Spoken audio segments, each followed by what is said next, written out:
Hello everyone, आज हम class 7 history NCERT का सेकंड चैप्टर करेंगे। हमने इसका फर्स्ट चैप्टर कर लिया है, जिसमें हमने देखा था कि हज़ारों साल पहले क्या परिवर्तन हुए थे और कैसे कैसे हमें मतलब अलग अलग समय पर बदलाव देखने को मिल रहे थे। तो इसमें आगे हम करेंगे कि नए राजा कौन कौन से थे और उनके राज्य कैसे थे, जो बदलाव हुए थे उसके बाद राजा बनने शुरू हुए और उनके राज्य के बारे में हम पढ़ेंगे। तो अब देखिए, ये एक मैप है नीचे। इसमें बताया गया है कि जो 7वीं शताब्दी उसके बाद बहुत से जो राजवंश थे उनका उदय हुआ था। राजवंश मीन्स कि आप बोल सकते हैं डायनेस्टी, जैसे कि हम पढ़ते हैं राजपूत डायनेस्टी, मुग़ल, मराठा, इसी तरह से राजवंशों का उदय हो रहा था। तो सॉरी, ये मैप ना थोड़ा ब्लर है, लेकिन मैं आपको ऐसे पढ़ के बता देती हूँ। तो इसमें देखिए कौन कौन से जगह, मतलब कौन कौन से जो राजवंश थे: प्रतिहार, राष्ट्रकूट, पाल, चोल, चहमान, जिसे चौहानों का नाम भी दिया जाता है। तो ये 7वीं से 12वीं शताब्दी के जो प्रमुख राज्य थे उनका मैप दिया हुआ है। अब देखिए नए राजवंशों का उदय कैसे हुआ है। 7वीं सदी तक आते आते उपमहाद्वीप के जो डिफरेंट मतलब अलग अलग भागों में बड़े भूस्वामी, जिनके पास ज़्यादा ज़मीन थी, योद्धा, सरदार अस्तित्व में आ चुके थे। राजा लोग प्राय उन्हें अपने मातहतजा या सामंत के रूप में मान्यता देते थे। उनसे उम्मीद की जाती थी कि वे राजा या स्वामी के लिए उपहार लाएं, उनके दरबार में हाजिरी लगाएं और उन्हें सैन्य सहायता प्रदान करें। अधिक सत्ता और संपदा हासिल करने के लिए सामंत अपने आप को महासामंत, महामंडलेश्वर, मतलब कि पूरे महामंडल का स्वामी आदि घोषित कर देते थे। कभी कभी वे अपने स्वामी के आधिपत्य से स्वतंत्र हो जाने का दावा भी करते थे। तो ये आप देख सकते हैं, मतलब कि नए राजवंश जो हुए थे उनमें उदय होना शुरू हुआ था। भूस्वामी और जो सामंत थे उनके ज़रिए धीरे धीरे जो राजवंश बनते गए और वो खुद को भूस्वामी, मतलब महामंडलेश्वर, जो पूरे मंडल का एक स्वामी होता है, ऐसा कहलाना पसंद करते थे और खुद को घोषणा कर देते थे कि हम एक राजा हैं।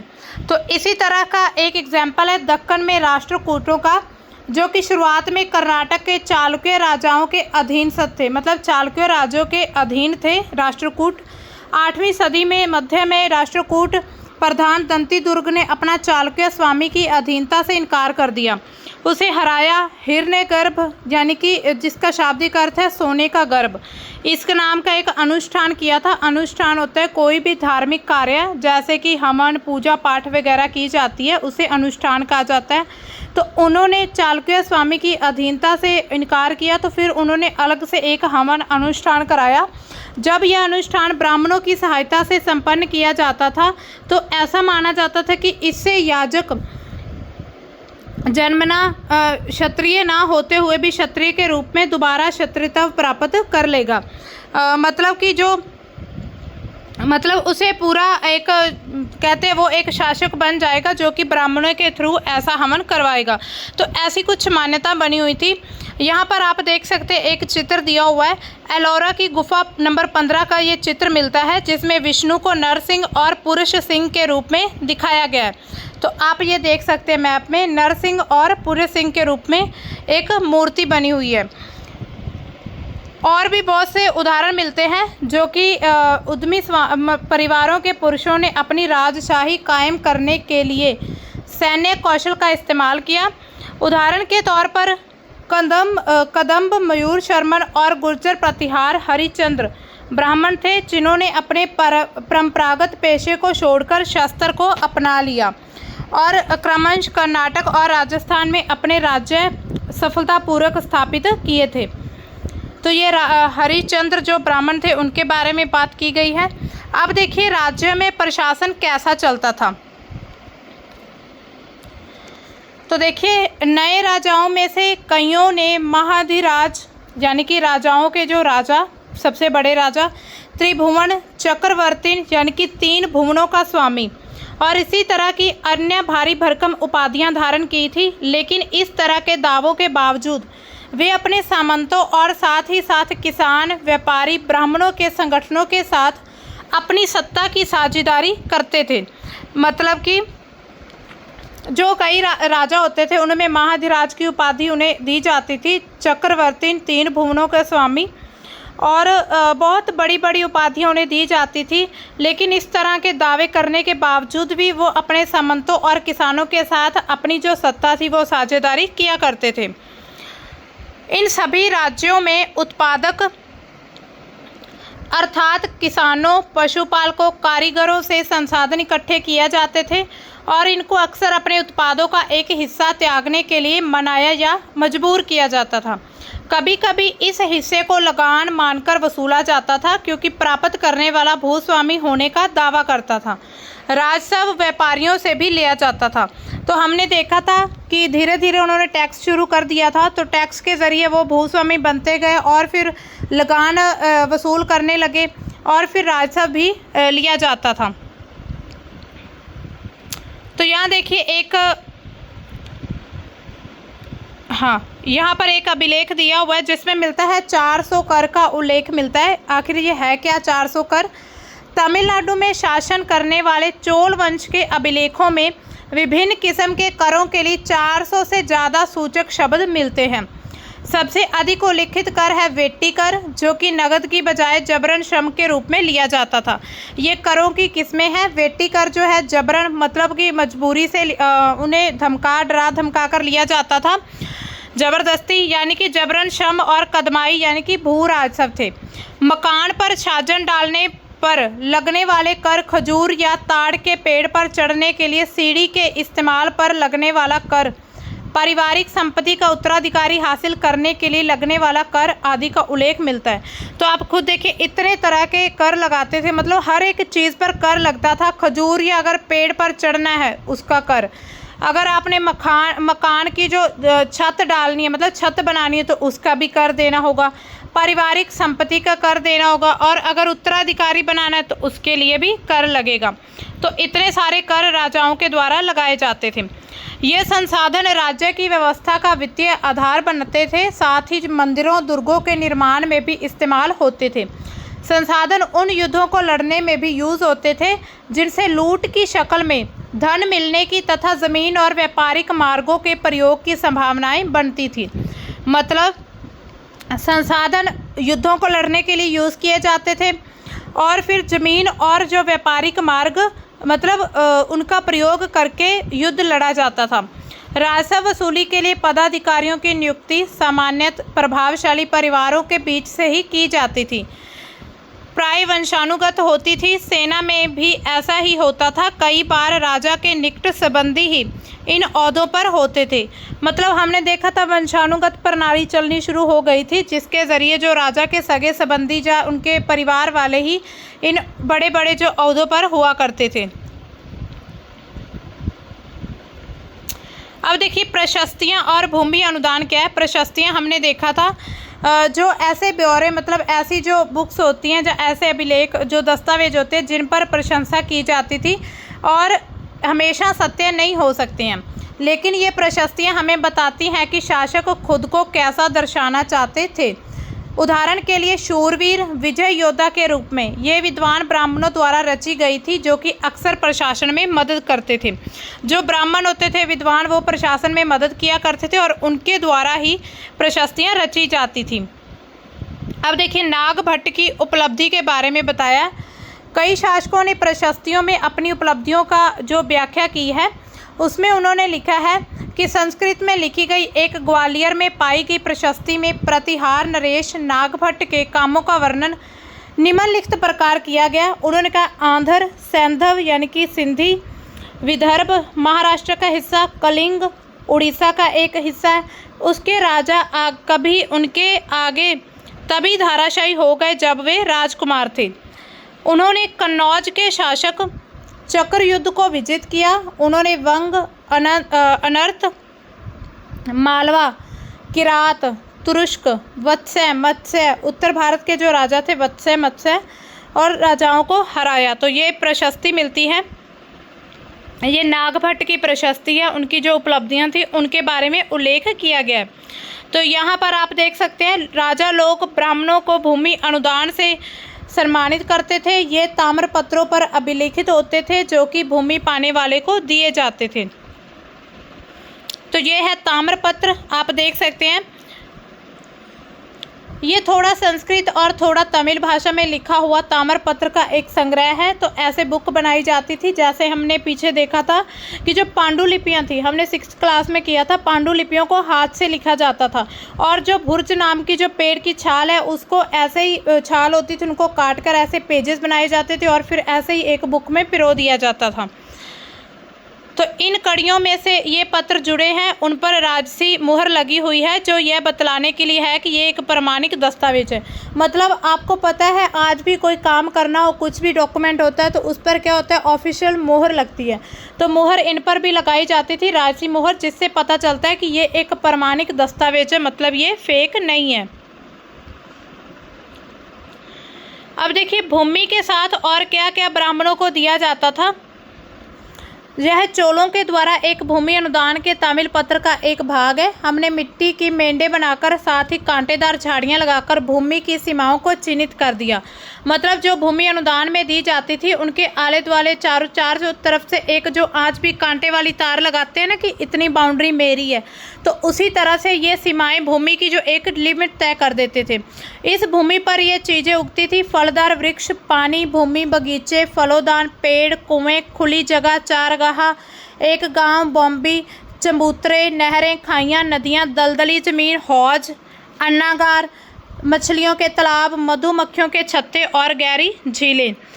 जिसे यह भूमि मिलती है, इससे कर वसूली कर सकता है। वह न्यायाधिकारियों द्वारा जुर्माने के तौर पर लगाए गए कर वसूल सकता है। पान के पत्तों पर लगने वाला कर, बुने हुए कपड़ों पर लगने वाला कर। तो अब आप कर देख सकते हैं कि कर कितने प्रकार के लगते थे।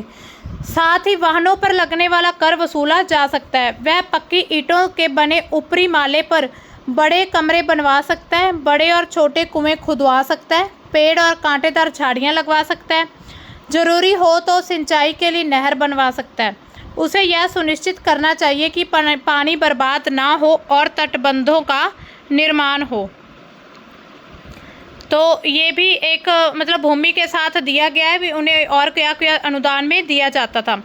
12वीं शताब्दी में एक बृहत संस्कृत काव्य भी रचा गया था, जिसमें कश्मीर पर शासन करने वाले राज्यों का इतिहास लिखा हुआ है।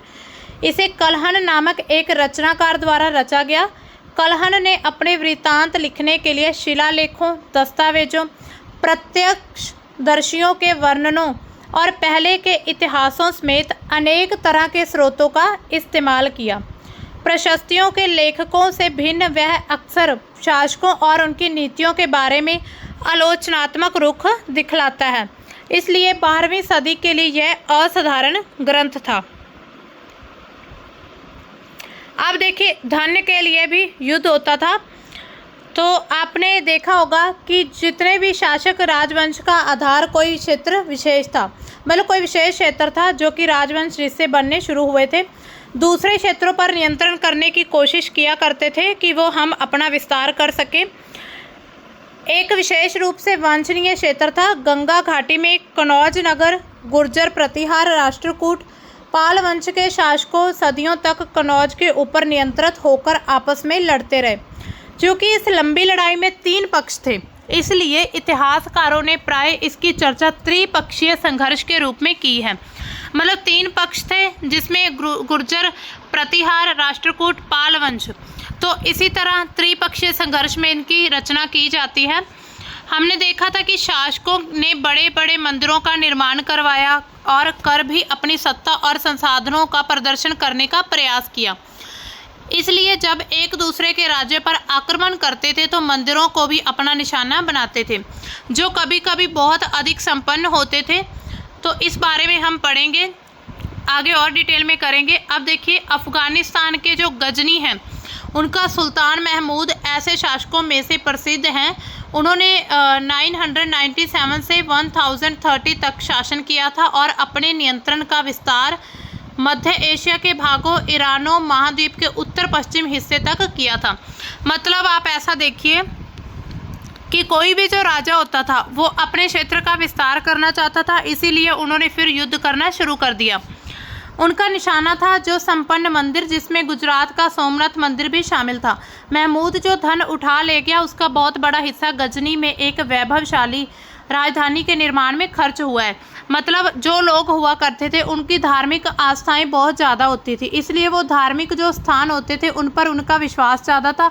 अपनी हर एक कीमती वस्तु को वो मंदिर में रखा करते थे। और इसी तरह जो भारत में अलग अलग एरिया से, जो मध्य एशिया से जो भी आते थे लूटने के लिए भारत को, तो वो मंदिरों को सबसे पहले निशाना बनाते थे कि मंदिरों में से उन्हें धन मिलेगा।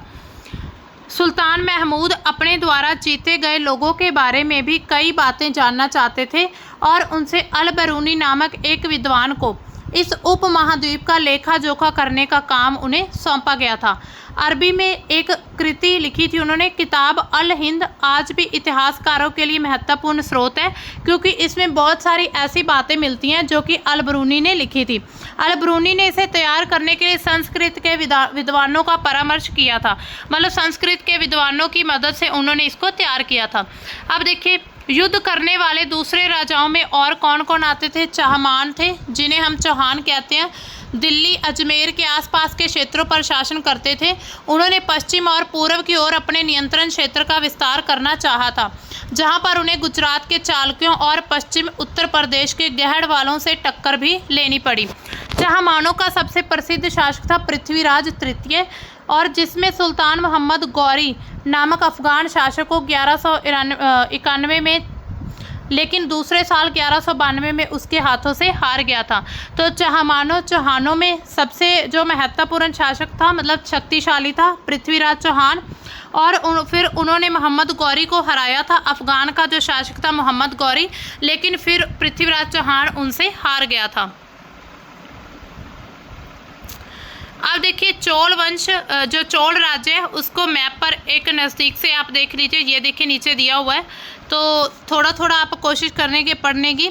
ये है अमरावती, काकतीय, ठीक है। तो ये कुछ अच्छे से दिख नहीं रहा, तो आप ऐसे समझ लीजिए कि चोल राज्य और उसके जो पड़ोसी राज्य थे ये उनका वर्णन किया गया है। अब देखिए, उरेयूर से तंजावुर तक का क्या सफ़र था। चोल वंश जो है वो सत्ता में कैसे आया? तो कावेरी डेल्टा में जो मुट्टुरियार नाम से प्रसिद्ध एक छोटे से मुखिया परिवार की सत्ता थी। कांचीपुरम से पल्लव राज्यों के मातहत थे। उरायर के चोल वंशीय प्राचीन मुखिया परिवार के विजयालय ने 9वीं सदी के मध्य में मुट्टुरियारों को हराकर इस डेल्टा पर कब्जा कर लिया था। उसने वहां तंजावुर शहर और निशुंभ सूजनी देवी का मंदिर भी बनवाया था। तो अब देखिए, लोगों का विश्वास जीतने के लिए उन्होंने मंदिर बनवाने शुरू किए, क्योंकि उनको लोगों का समर्थन चाहिए था और उन्हें पता था कि लोग हमें कैसे समर्थन देंगे। अगर हम लोगों की जो विचार है उनकी आस्था को हम मान्यता देंगे तभी ऐसा होगा। इसीलिए उन्होंने मंदिरों का निर्माण शुरू कर दिया। विजयालय के उत्तराधिकारियों ने पड़ोसी इलाकों को जीता और उसका राज्य अपने क्षेत्रफल तथा शक्ति दोनों रूपों में बढ़ता गया। दक्षिण और उत्तर के पांड्यन और पल्लव के इलाके इस राज्य का हिस्सा बन गए थे। राजा राम प्रथम, जो सबसे शक्तिशाली चोल शासक माना जाता है, 1985 में राजा बना था और उसी ने इनमें से ज़्यादातर क्षेत्रों पर अपने नियंत्रण का विस्तार किया था। उसने साम्राज्य के प्रशासन का भी पुनर्गठन किया था। राजा राज के पुत्र राजेंद्र प्रथम ने उसकी नीतियों को जारी रखा और उसने गंगा घाटी, श्रीलंका तथा दक्षिण पूर्व एशिया के देशों पर भी हमला किया था। इन अभियानों के लिए उसने एक जल सेना भी बनाई थी। तो वो अपने राज्य क्षेत्र का विस्तार करने के लिए सेना बनानी शुरू कर दी थी उन्होंने। अब देखिए, भव्य मंदिर और कांस्य मूर्ति कला। राजा राज और राजेंद्र प्रथम द्वारा बनाए गए तंजावुर और गंगाईकोंड चोलपुरम के बड़े मंदिर स्थापत्य मूर्ति कला के लिए एक महत्वपूर्ण स्रोत हैं। चोल मंदिर अक्सर अपने आसपास विकसित होने वाली बस्तियों के केंद्र बन गए थे। ये शिल्प उत्पादन के केंद्र थे। ये मंदिर शासकों और अन्य लोगों द्वारा दी गई भूमि से संपन्न हो गए थे।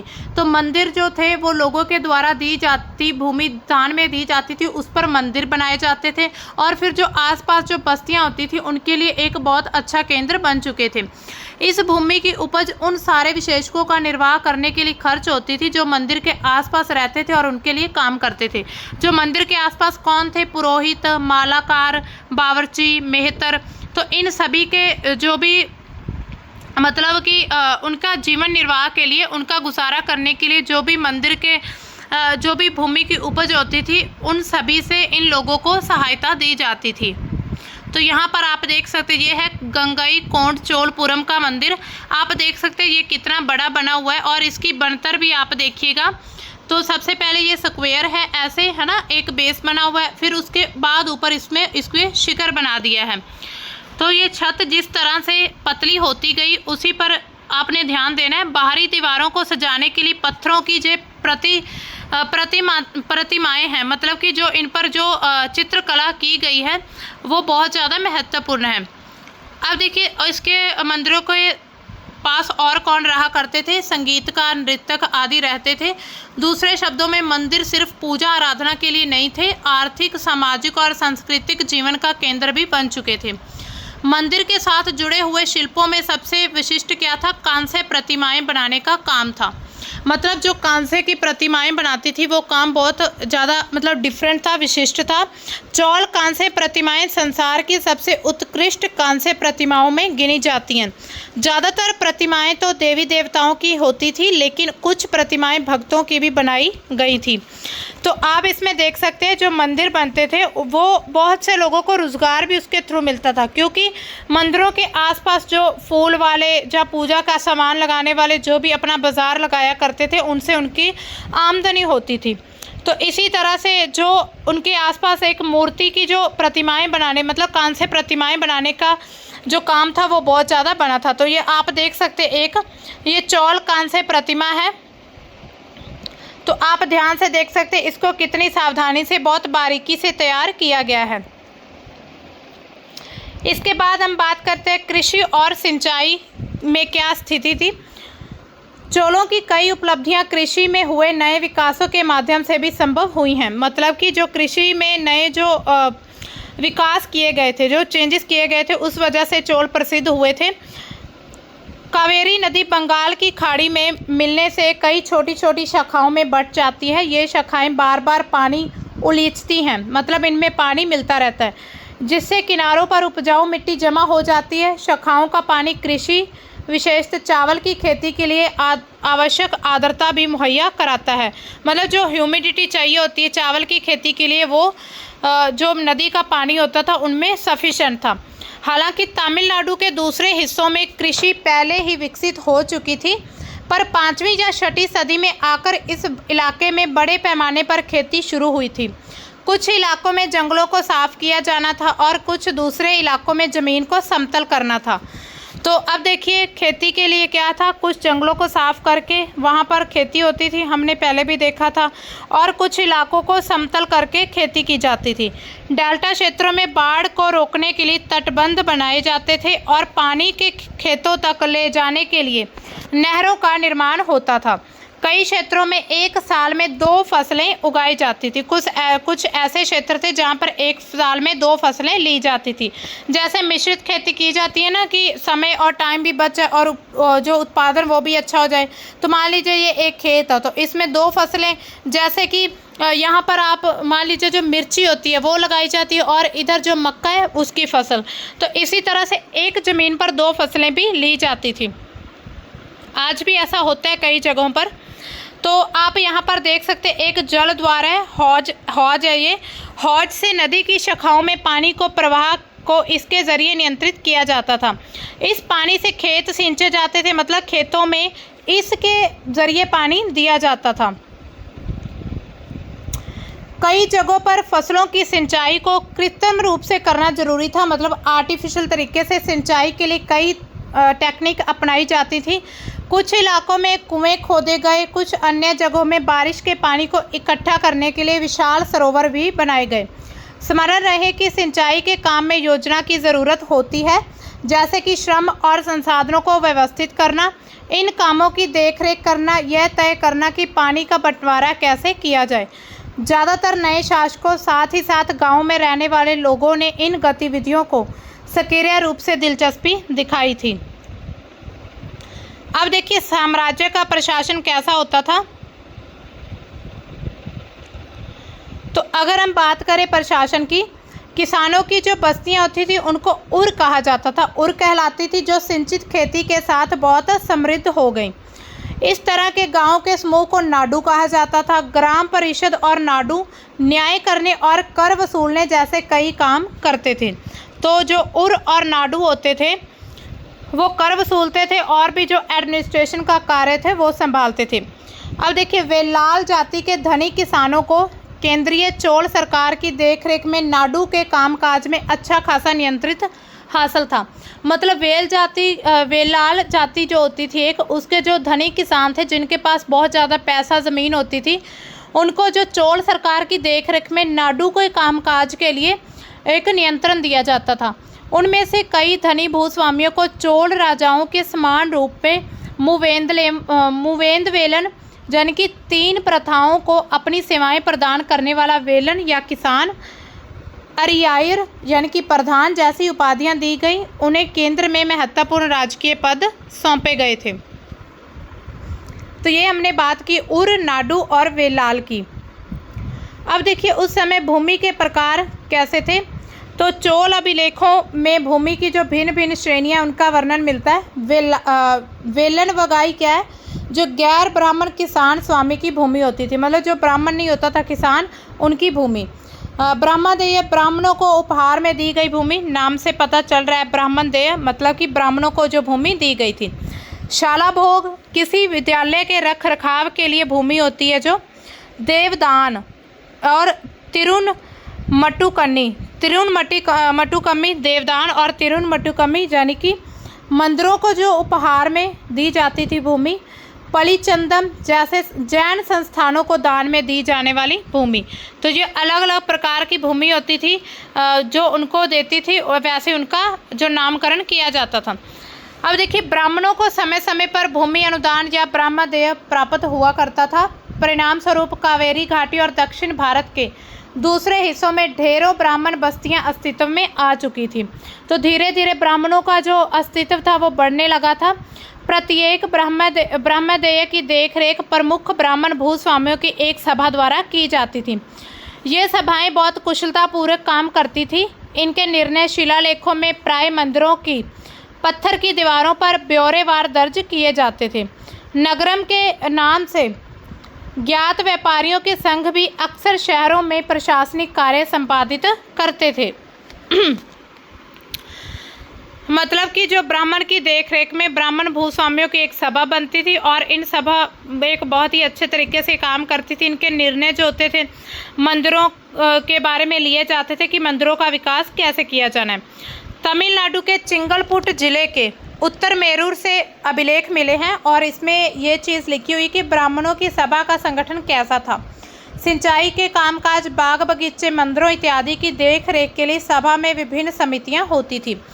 इनमें सदस्यता के लिए जो लोग योग्य होते थे उनके नाम तालपत्र के छोटे टिकटों पर लिखे जाते थे और मिट्टी के बर्तन में रख दिए जाते थे।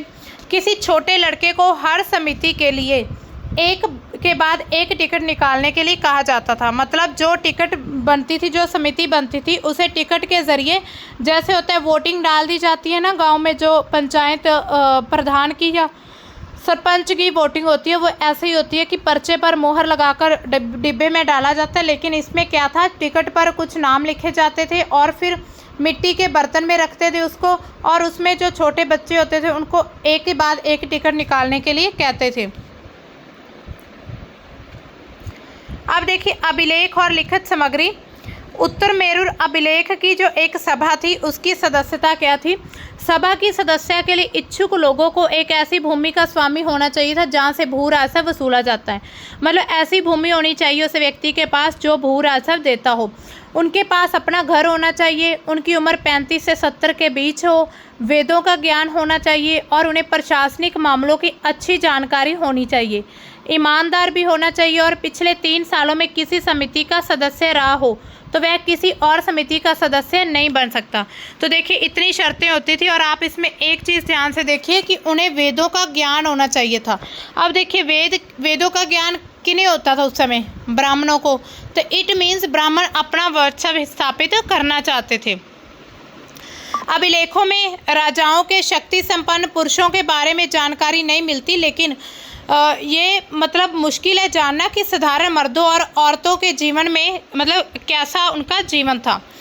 अड़नूर की सरहदों पार फूस की पुरानी जो छाजनों वाली छोटी छोटी झोंपड़ियों से अंटा पड़ा पुलाया, यानी कि एक ऐसा समूह था जिसे ब्राह्मण और वेलाल प्रतिष्ठित समाज से बाहर मानते थे। लोगों का एक छोटा सा पुरवा था जिसमें ओछे किस्म के पेशे के लोग खेतीहर मजदूर रहते थे। चमड़े की पट्टियों से घिरे हुए झोपड़ियों के अहातों में छोटे मुर्गे मुर्गियां झुंडों में घूमते रहते। गहरे रंग के बच्चे जो काले लोहे के कंगन पहनते छोटे पिल्लों को उठाए उछलते चल रहे थे। मारूद की पेड़ों की छाया में एक मजदूरी ने अपने बच्चों को घमड़े की चादर पर सुला दिया। आम के पेड़ भी थे जिनकी शाखाओं पर नगाड़े लटके हुए थे। नारियल के पेड़ों के नीचे जमीन में बने छोटे गड्ढों में छोटे सिरे वाली कुत्तियां पिल्लों को दूध पिलाने के बाद लेटी हुई थी। तो ये वर्णन किया गया है। लाल कलगी वाले मुर्गों ने पौ फटने से पहले तगड़े पुलैयर को दिन के काम पर जाने वाली हाक लगाते हुए बांग दे दी। तो ये उल्लेख मिलता है जो भी पेरियारपुरम के एक उदाहरण है वहाँ का। अब देखिए इसके अलावा तांग वंश के जो युग का चीन था वो कैसा था। चीन में तांग राजवंश के तहत एक साम्राज्य बना था। ये चीन की बात हो रही जो लगभग 300 वर्ष तक सत्ता में रहा। इसकी राजधानी शियान दुनिया के सबसे बड़े नगरों में से एक थी जहां तुर्की, ईरानी, भारतीय, जापानी और कोरियाई आया जाया करते थे।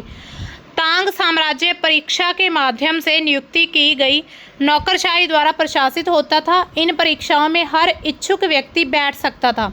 अधिकारियों के चयन की यह व्यवस्था कुछ बदलावों के साथ 1911 तक कायम रही थी। तो ये चीन का एक युग था, उसके एक तांग वंश के बारे में बताया गया है। इतना इम्पोर्टेंट नहीं है हमारे, लेकिन फिर भी जानकारी होना ज़रूरी है। तो आप इन जोड़ों को बनाकर देख सकते हैं। तो ये हमारा आज का चैप्टर इतना ही था। इसमें अगर आपको सामंत के बारे में पता चल गया जो भूस्वामी होते थे जिनको भूमि दी जाती थी और उन भूमि से फिर कर वसूला जाता था। मंदिर, नाडू और सभा, इनके बारे में अगर आपको पता चल गया तो इट मीन्स कि आपको चैप्टर अच्छे से समझ आ गया। तो मिलते हैं हम अपने नेक्स्ट चैप्टर के साथ। तब तक के लिए बाय। Thanks for watching.